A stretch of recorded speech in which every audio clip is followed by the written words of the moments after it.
शुक्लाम्बरधरं विष्णुं शशिवर्णं चतुर्भुजं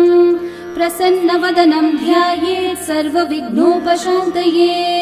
व्यासं वसिष्ठनप्तारं शक्तै पौत्रमकल्मषं पराशरात्मजं वन्दे शुकतातं तपोनिधिं। व्यासाय विष्णुरूपाय व्यासरूपाय विष्णवे नमो वै ब्रह्मनिधये वासिष्ठाय नमो नमः। अविकाराय शुद्धाय नित्याय परमात्मने सदैकरूपरूपाय विष्णवे सर्वजिष्णवे। यस्य स्मरणमात्रेण जन्म संसारबन्धनात् विमुच्यते नमस्तस्मै विष्णवे प्रभविष्णवे। ॐ नमो विष्णवे प्रभविष्णवे। श्रीवैशम्पायन उवाच श्रुत्वा धर्मानशेषेण पावनानि च सर्वशः युधिष्ठिरः शान्तनवं पुनरेवाभ्यभाषत। युधिष्ठिर उवाच किमेकं दैवतं लोके किं वाप्येकं परायणं स्तुवन्तः कमर्चन्तः प्राप्नुयुर्मानवा शुभम्। को धर्मः सर्वधर्माणां भवतः परमो मतः किं जपन्मुच्यते जन्तुर्जन्म संसारबन्धनात्। श्रीभीष्म उवाच जगत्प्रभुं देवदेवम् अनन्तं पुरुषोत्तमं स्तुवन्नामः सहस्रेण पुरुषस्तततोत्थितः तमेव चार्चयन् नित्यं भक्त्या पुरुषम् अव्ययम् ध्यायन् स्तुवन्नमस्यं च यजमानस्तमेव च। अनादिनिधनं विष्णुं सर्वलोकमहेश्वरं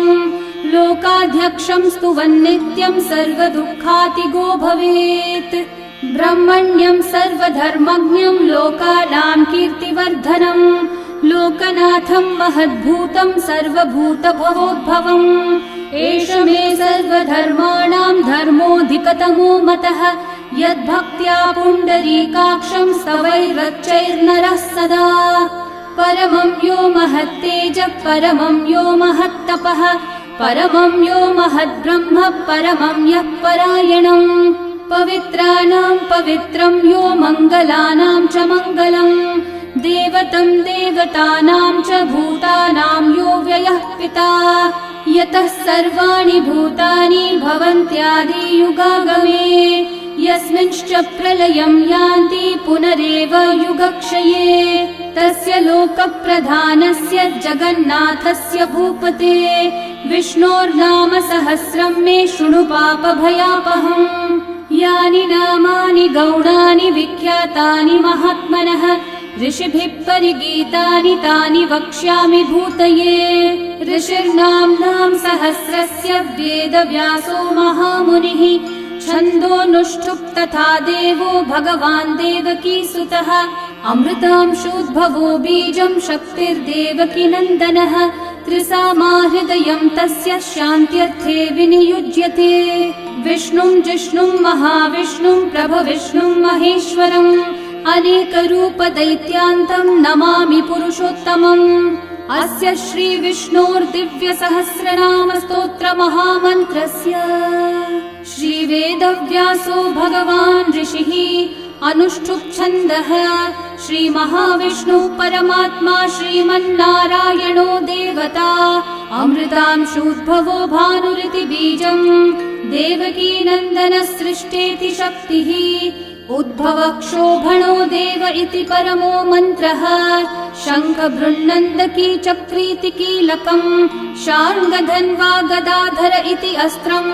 रथाङ्गपाणिरक्षोभ्य इति नेत्रम् त्रिसामा सामगः सामेति कवचम् आनन्दं परब्रह्मेति योनिः ऋतुः सुदर्शनः काल इति दिग्बन्धः श्रीविश्वरूप इति ध्यानम् श्रीमहाविष्णुः प्रीत्यर्थे सहस्रनाम जपे विनियोगः।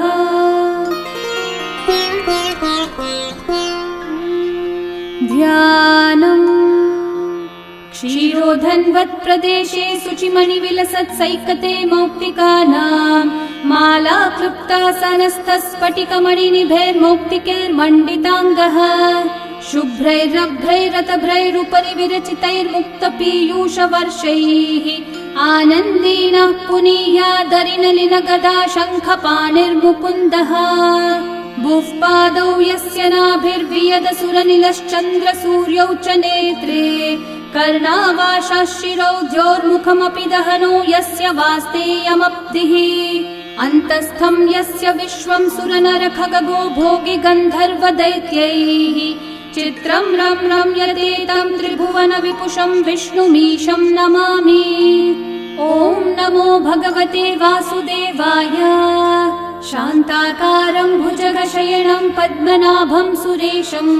विश्वाधारं गगनसदृशं मेघवर्णं शुभाङ्गं लक्ष्मीकान्तं कमलनयनं योगिहृद्ध्यानगम्यं वन्दे विष्णुं भवभयहरं सर्वलोकैकनाथम् मेघश्यामं पीतकौशेयवासं श्रीवत्साङ्कं कौस्तुभोद्भासिताङ्गं पुण्योपेतं पुण्डरीकायताक्षं विष्णुं वन्दे सर्वलोकैकनाथम् नमः समस्तभूतानामादिभूताय भूभृते अनेकरूपरूपाय विष्णवे प्रभविष्णवे सशङ्खचक्रं सकिरीटकुण्डलं सपीतवस्त्रं सरसीरुहेक्षणं सहारवक्षस्थलशोभिकौस्तुभं नमामि विष्णुं शिरसा चतुर्भुजम् छायायां पारिजातस्य हेमसिंहासनोपरि आसीनमम्बुदश्याममायताक्षम् अलङ्कृतम् चन्द्राननं चतुर्बाहुं श्रीवत्साङ्कितवक्षसं रुक्मिणी सत्यभामाभ्यां सहितं कृष्णमाश्रये। ॐ विश्वं विष्णुर्वषट्कारो भूतभव्यभवत्प्रभुः भूतकृद्भूतभृद्भावो भूतात्मा भूतभावनः भूतात्मा परमात्मा च मुक्तानां परमागतिः अव्ययः पुरुषः साक्षी क्षेत्रज्ञोऽक्षर एव च योगो योगविदां नेता प्रधानः पुरुषेश्वरः नारसिंहः वपुः श्रीमान् केशवः पुरुषोत्तमः सर्वः शर्वः शिवस्थाणोर्भूतादिर्निधिरव्ययः सम्भवो भावनो भर्ता प्रभवः प्रभुरीश्वरः स्वयंभू शम्भुरादित्यः पुष्कराक्षो महास्वनः अनादिनिधनो धाता विधाता धातुरुत्तमः अप्रमेयो ऋषिकेशः पद्मनाभोऽमरः प्रभुः विश्वकर्मा मनुस्त्वष्टा स्थविष्ठस्थविरो ध्रुवः अग्राह्यः शाश्वतः कृष्णो लोहिताक्षः प्रतर्दनः प्रभुतस्त्रिककुब्धामः पवित्रं मङ्गलं परम् ईशानः प्राणदः प्राणो ज्येष्ठः श्रेष्ठः प्रजापतिः हिरण्यगर्भो भूगर्भो माधवो मधुसूदनः ईश्वरो विक्रमी धन्वी मेधावी विक्रमक्रमः अनुत्तमो दुराधर्षः कृतज्ञः कृतिरात्मवान् सुरेशः शरणं शर्म विश्वरेतः प्रजाभवः अहः संवत्सरो व्याळः प्रत्ययः सर्वदर्शनः अजः सर्वेश्वरः सिद्धिः सिद्धि सर्वादिरच्युतः वृषा कपिरमेयात्मा सर्वयोगविनिःसृतः वसुर्वसुमना सत्यः समात्मा संवितः समः अमोघः पुण्डरीकाक्षो वृषकर्मा वृषाकृतिः रुद्रो बहुशिरा बभ्रुर्विश्वयोनिः शुचिश्रवाः अमृतः शाश्वतस्थाणुर्वरारोहो महातपाः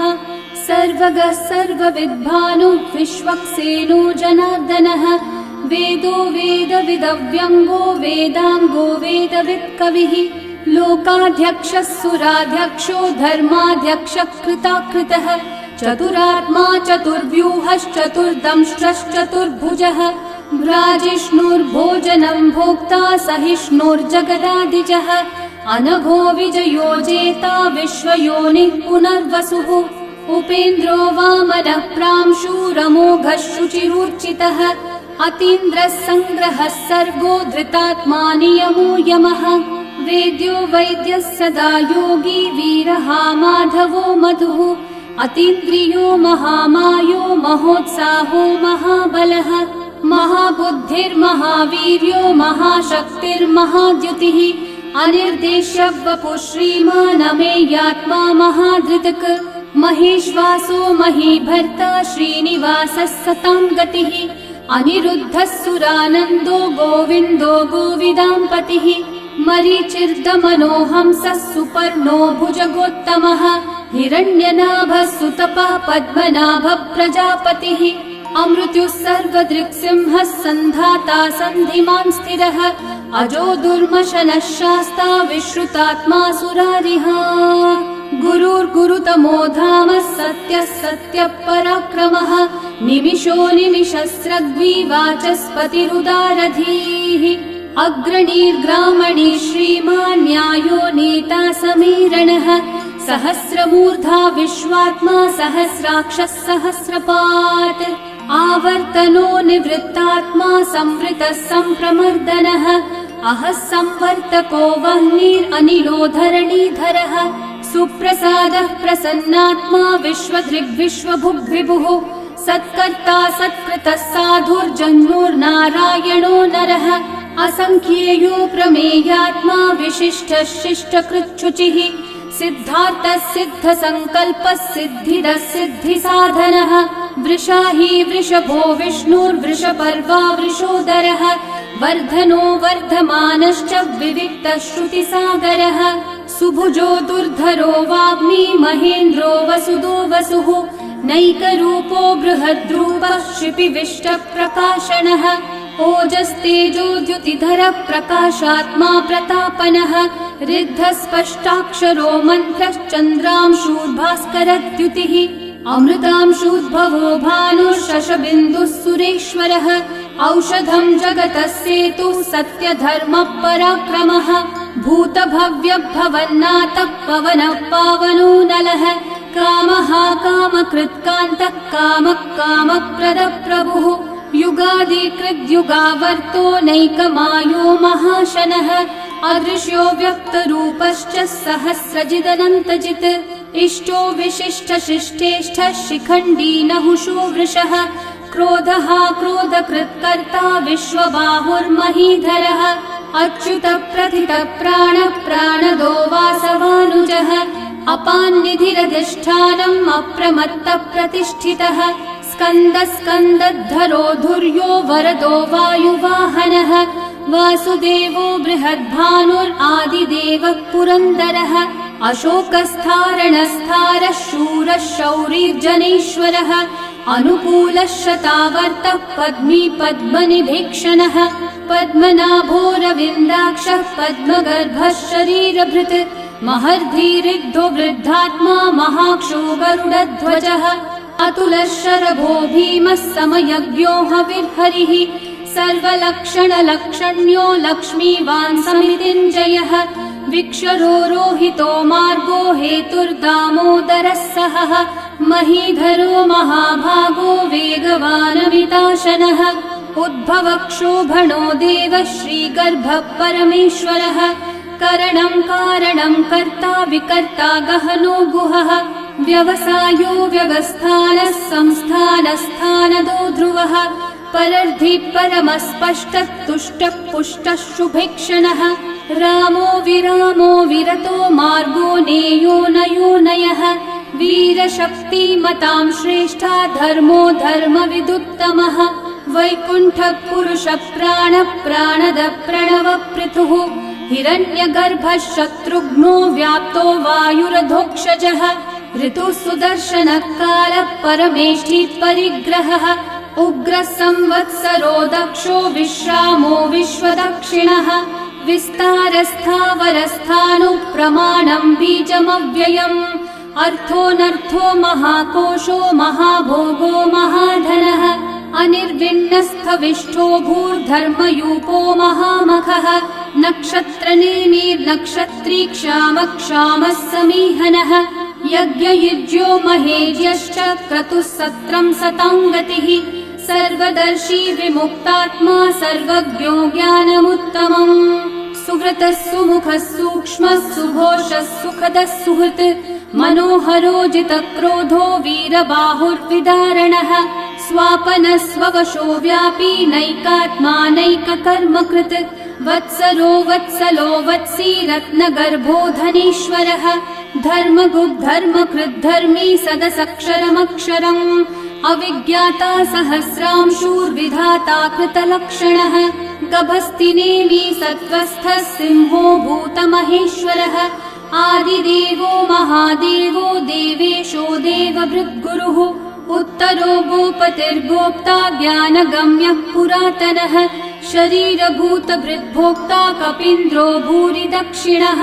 सोमपोऽमृतपः सोमः पुरुजित्पुरुसत्तमः विनयोजयः सत्यसन्धो दाशारः सात्वतां पतिः जीवो विनयिता साक्षी मुकुन्दोऽमितविक्रमः अम्भो निधिरनन्तात्मा महोदधिशयोऽन्तकः अजो महार्हः स्वाभाव्यो जितामित्रप्रमोदनः आनन्दो नन्दनो नन्दः सत्यधर्मात्रिविक्रमः महर्षि कपिलाचार्य कृतज्ञो मेदिनीपतिः त्रिपदस्त्रिदशाध्यक्षो महाशृङ्गकृतान्तकृत् महावराहो गोविन्दः सुषेणः कनकाङ्गदे गुह्यो गभीरो गहनो गुप्तश्चक्रगदाधरः वेधास्वाङ्गोचितः कृष्णो दृढसङ्कर्षणोच्युतः वरुणो वारुणो वृक्षः पुष्कराक्षो महामनाः भगवान् भगहानन्दी वनमाली हलायुधः आदित्यो ज्योतिरादित्यः सहिष्णुर्गतिसत्तमः सुधन्वाखण्ड परशुर्दारुणो द्रविणप्रदः दिवस्पृक् सर्वदृग्व्यासो वाचस्पतिरयो निजः त्रिसामासामगः सामन्निर्वाणम् भेषजम्भिषक् सन्न्यासकृच्छमः शान्तो निष्ठा शान्तिपरायणम् शुभाङ्गः शान्तिदः सृष्टा कुमुदः कुवलेशयः गोहितो गोपतिर्गोप्ता वृषभाक्षो वृषप्रियः अनिवर्ती निवृत्तात्मा संक्षेप्ताक्षेमकृच्छिवः श्रीवत्सवक्षा श्रीवासः श्रीपतिः श्रीमतांवरः श्रीधः श्रीशः श्रीनिवासः श्रीनिधिः श्रीविभावनः श्रीधरः श्रीकरः श्रेयः श्रीमान् लोकत्रयाश्रयः स्वक्षः स्वङ्गः शतानन्दो नन्दिर्ज्योतिर्गणेश्वरः विजितात्मा विधेयात्मा सत्कीर्तिश्चिन्न संशयः उदीर्णः सर्वतश्चक्षुरनीशः शाश्वतस्थिरः भूषयो भूषणो भूतिर्विशोकः शोकनाशनः अर्चिष्मान् अर्चितः कुम्भो विशुद्धात्मा विशोधनः अनिरुद्धो प्रतिरथ प्रद्युम्नोमितविक्रमः कालनेमी निहावीरः शौरी शूरजनेश्वरः त्रिलोकात्मा त्रिलोकेशः केशवः केशिहा हरिः कामदेवः कामपालः कामिकान्तः कृतागमः अनिर्देश्य वपुर्विष्णु वीरोऽनन्तो धनञ्जयः ब्रह्मण्यो ब्रह्मकृद् ब्रह्मा ब्रह्म ब्रह्मविवर्धनः ब्रह्मविद् ब्राह्मणो ब्रह्मी ब्रह्मज्ञो ब्राह्मणप्रियः महाक्रमो महाकर्मा महातेजा महोरगः महाक्रतुर्महायज्वा महायज्ञो महाहविः स्तव्यस्तव प्रियस्तोत्रम् स्तुतिस्तोतारणप्रियः पूर्णपूरयिता पुण्यकीर्तिरणामयः मनोजवस्तीर्थकरो वसुरेता वसुप्रदः वसुप्रदो वासुदेवो वसुर्वसुमनाहविः सद्गति सत्कृति सत्ता सद्भूति सत्परायणः शूरसेनो यदुश्रेष्ठः सन्निवासः सुयामुनः भूता वासो वासुदेवः सर्वासु निलयो नलः दर्पः दर्पदो दृप्तो दुर्धरोऽथा पराजितः विश्वमूर्तिर्महामूर्तिर्दीप्तमूर्तिरमूर्तिमान् अनेकमूर्तिरव्यक्तः शतमूर्तिः शताननः एकोनैकः स वः किं यतत्पदमनुत्तमम् लोकबन्धुर्लोकनाथो माधवो भक्तवत्सलः सुवर्णवर्णो हेमाङ्गो वराङ्गश्चन्दनाङ्गदे वीरः विषमः शून्यो घृताशीरशलश्चलः अमानीमानदो मान्यो लोकस्वामी त्रिलोकधृक् सुमेधा मेधजो धन्यः सत्यमेधाधराधरः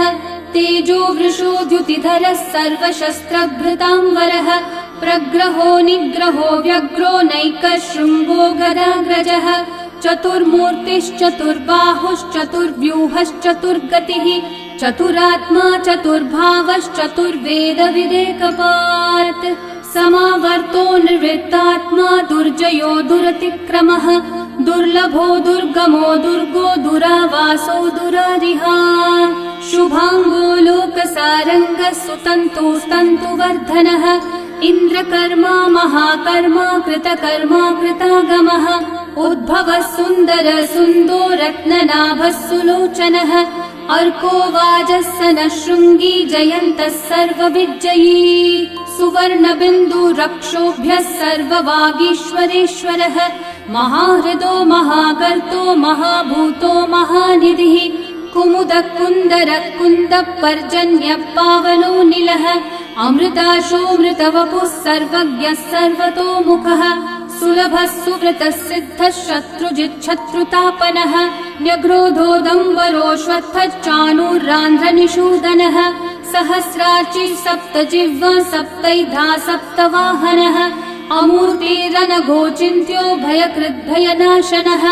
अनुर्बृहत्कृशस्थूलो गुणवृन्निर्गुणो महान् अधृतस्वधृतस्वास्य प्राग्वंशो वंशवर्धनः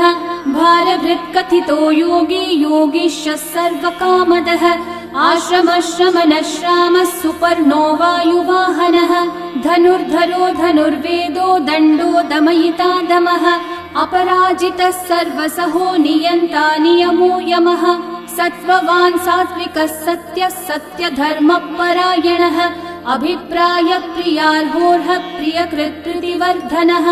विहाय स गतिर्ज्योतिः सुरचिर्हुतभुक् विभुः रविर्विरोचनः सूर्यः सविता रविलोचनः अनन्तो हुतभुग्भोक्ता सुखदो नैकजोऽग्रजः अनिर्विण्णः सदा मर्षि लोकाधिष्ठानमद्भुतः सनातनतमः कपिलः कपिरव्ययः स्वस्तिदः स्वस्तिकृत् स्वस्ति स्वस्ति भुक् स्वस्ति दक्षिणः अरौद्रः कुण्डली चक्री विक्रमयूर्जितशासनः शब्दातिगः शब्दसः शिशिरः शर्वरीकरः अक्रूरः पेशलो दक्षो दक्षिणः क्षमिनाम्बरः विद्वत्तमो वीतभयः पुण्यश्रवणकीर्तनः उत्तारणो दुष्कृतिः पुण्यो दुःस्वप्ननाशनः वीरः रक्षणः सन्तो जीवनः पर्यवस्थितः अनन्तरूपोऽनन्तः श्रीर्जितमन्युर्भयापहः चतुर्रश्रो गभीरात्मा विदिशो व्यादिशो दिशः अनादिर्भूर्भुवो लक्ष्मी सुवीरो रुचिराङ्गदः जननो जनजन्मादि भीमो भीमपराक्रमः आधारनिलयो धाता पुष्पहास प्रजागरः ऊर्ध्वगः सत्पथाचारः प्राणदः प्रणवप्पणः प्रमाणं प्राणनिलयं प्राणभृत् प्राणजीवनः तत्त्वं तत्त्वविदेकात्मा जन्म मृत्युजरातिगः भूर्भुवः स्वस्तरुस्तारः सविता प्रपितामहः यज्ञो यज्ञपतिर्यज्वा यज्ञाङ्गो यज्ञवाहनः यज्ञभृद्यज्ञकृद्यज्ञी यज्ञभुग्यज्ञसाधनः यज्ञातकृद्यज्ञगुह्यामन्नमन्नादयेव च आत्मयोनिः स्वयं जातो वैखानः सामगायनः देवकीनन्दनः सृष्टा शितीशः पापनाशनः शङ्खवृन्नन्दकी चक्री शार्ङ्गधन्वा गदाधरः रथाङ्गपाणिरक्षोभ्यः सर्वप्रहरणायुधः सर्वप्रहरणायुध ॐ नम इति वनमाली गदी शार्ङ्गी शङ्खी चक्री च नन्दकी श्रीमान्नारायणो विष्णुर्वासुदेवोऽभिरक्षतु वनमाली गदी शार्ङ्गी शङ्खी चक्री च नन्दकी श्रीमान्नारायणो विष्णुर्वासुदेवोऽभिरक्षतु वनमाली गदी शार्ङ्गी शङ्खी चक्री च नन्दकी श्रीमान्नारायणो विष्णुर्वासुदेवोऽभिरक्षतु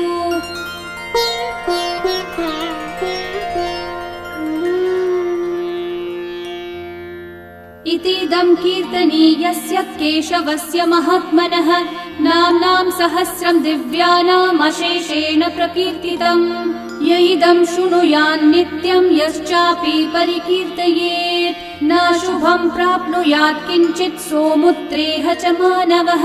वेदान्तगो ब्राह्मणः स्यात् क्षत्रियो विजयी भवेत् वैश्यो धनसमृद्धः स्यात् शूद्रः सुखमवाप्नुयात् धर्मार्थी प्राप्नुयात् धर्मम् अर्थार्थी चार्थमाप्नुयात् कामानवाप्नुयात् कामी प्रजार्थी चाप्नुयात् प्रजाम् भक्तिमान् यः सदोत्थाय शुचिस्तद्गतमानसः सहस्रं वासुदेवस्य नाम्नामेतत् प्रकीर्तये यशः प्राप्नोति विपुलं याति प्राधान्यमेव च अचलां श्रियमाप्नोति श्रेय प्राप्नोत्यनुत्तमम् न भयं क्वचिदाप्नोति वीर्यं तेजश्च विन्दति भवत्यरोगो द्युतिमान् बलरूपगुणान्वितः रोगार्तो मुच्यते रोगात् बद्धो मुच्येत बन्धनात् भयान् मुच्येत भीतस्थो मुच्येतापन्न आपदः दुर्गान्यतितरत्याशु पुरुषः पुरुषोत्तमम् स्तुवन्नाम सहस्रेण नित्यं भक्ति समन्वितः वासुदेवाश्रयो मर्त्यो वासुदेवपरायणः सर्वपापविशुद्धात्मा याति ब्रह्म सनातनम् न वासुदेव भक्तानामशुभं विद्यते क्वचित् जन्म मृत्यु जरा व्याधि भयं नैवोपजायते इमं स्तवमधीयानः श्रद्धा भक्ति समन्वितः युज्येतात्मसुखः शान्ति श्रीधृति स्मृतिकीर्तिभिः न क्रोधो न च मात्सर्यं न लोभो नाशुभा मतिः भवन्ति कृतपुण्यानां भक्तानां पुरुषोत्तमे द्यौस चन्द्रार्कनक्षत्राखं दिशो भूर्महो दधिः वासुदेवस्य वीर्येण विदतानि महात्मनः ससुरासुरगन्धर्वं स यक्षोरगराक्षसं जगद्वशे वर्ततेदं कृष्णस्य सचराचरम् इन्द्रियाणि मनोबुद्धिः सत्त्वं तेजो बलं द्युतिः वासुदेवात्मकन्याहुः क्षेत्रं क्षेत्रज्ञ एव च सर्वागमानामाचार प्रथमं परिकल्पते आचार प्रभवो धर्मो धर्मस्य प्रभुरच्युतः ऋषयः पितरो देवा महाभूतानि धातवः जङ्गमाजङ्गमं चेदं जगन्नारायणोद्भवम् योगो ज्ञानं तथा साङ्ख्यं विद्या शिल्पादिकर्म च वेदाशास्त्राणि विज्ञानम् एतत् सर्वं जनार्दनात् एको विष्णुर्महद्भूतं पृथक् भूतान्यनेकशः त्रीन् लोकान् व्याप्य भूतात्मा भुङ्क्ते विश्वभुगव्ययः इमं स्तवं भगवतो विष्णोर्व्यासेन कीर्तितम् पठ्येद्य इच्छेत् पुरुषः श्रेयः प्राप्तुं सुखानि च विश्वेश्वरमजं देवं जगतः प्रभुमव्ययम् भजन्ति ये पुष्कराक्षं न ते यान्ति पराभवम् न ते यान्ति पराभवम् ॐ नमः इति अर्जुनोवाच पद्मपत्र विशालाक्ष पद्मनाभः सुरोत्तम भक्तानामनुरक्तानां त्राता भव जनार्दन श्रीभगवानुवाच यो मां नाम सहस्रेण स्तोतुमिच्छति पाण्डव सोऽहमेकेन श्लोकेन स्तुत एव न संशयः स्तुत एव न संशय ॐ नमः इति व्यास उवाच वासनाद्वासुदेवस्य वासितं भुवनत्रयम् सर्वभूतनिवासोऽसि वासुदेव नमोऽस्तु ते श्रीवासुदेव नमोऽस्तु त ॐ नमः इति पार्वत्योवाच केनोपायेन लघुना विष्णोर्नाम सहस्रकम् पठ्यते पण्डितेर्नित्यं श्रोतुमिच्छाम्यहं प्रभो ईश्वरोवाच श्रीराम राम रामेति रमे रामे मनोरमे सहस्रनाम तत्तुल्यं राम नाम वरानने श्रीराम राम रामेति रमे रामे मनोरमे सहस्रनाम तत्तुल्यं राम नाम वरानने श्रीराम राम रामेति रमे रामे मनोरमे सहस्रनाम तत्तुल्यं राम नाम वरानने श्रीराम नाम वरानन ॐ नमः इति ब्रह्म उवाच नमोऽस्त्वनन्ताय सहस्रमूर्तये सहस्रपादाक्षि शिरोरुबाहवे सहस्रनाम्ने पुरुषाय शाश्वते सहस्रकोटियुगधारिणे नमः। सहस्रकोटियुगधारिण ॐ नम इति। सञ्जय उवाच यत्र योगेश्वरः कृष्णो यत्र पार्थो धनुर्धरः तत्र श्रीर्विजयो भूतिर्ध्रुवा नीतिर्मतिर्मम। श्रीभगवानुवाच अनन्याश्चिन्तयन्तो मा ये जनाः पर्युपासते तेषां नित्याभियुक्तानां योगक्षेमं वहाम्यहम्। परित्राणाय साधूनां विनाशाय च दुष्कृतां धर्म संस्थापनार्थाय सम्भवामि युगे युगे। आर्ता विषण्णा शिथिलाश्च भीता घोरेषु च व्याधिषु वर्तमानाः संकीर्त्य नारायण शब्दमात्रं विमुक्तदुःखा सुखिनो भवन्तु। कायेन वाचा मनसेन्द्रियैर्वा बुद्ध्यात्मना वा प्रकृते स्वभावात् करोमि यद्यत् सकलं परस्मै नारायणायेति समर्पयामि। श्री विष्णु सहस्रनाम स्तोत्रम् सम्पूर्णम्।